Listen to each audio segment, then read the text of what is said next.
कहा जाता है कि कठपुतलियां अपनी इच्छा से नहीं चलती, उनकी डोर किसी और के हाथों में होती है।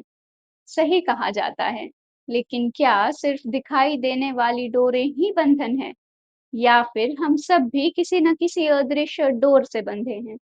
बस अंतर इतना है कि हमारी डोरें दिखाई नहीं देती। इसी विचार ने मेरे मन में एक प्रश्न जगाया, और वही प्रश्न मेरी स्वरचित कविता बन गया। प्रस्तुत है कठपुतली कौन। कठपुतली कौन है, यह प्रश्न अभी भी मौन है।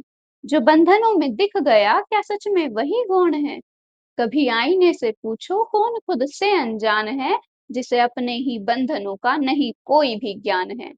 दुनिया के इस मंच पर कितने किरदार मिले, अपने सपनों को छोड़ दूसरों के आकार मिले।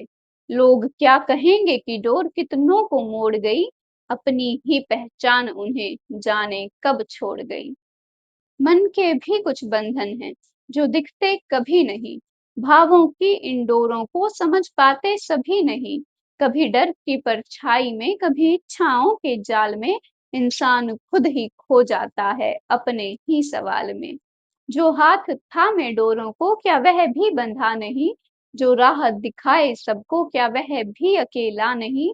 हर किरदार की कहानी में कुछ सीमाएं होती हैं, हर चेहरे के पीछे शायद कुछ डोरें सोती हैं।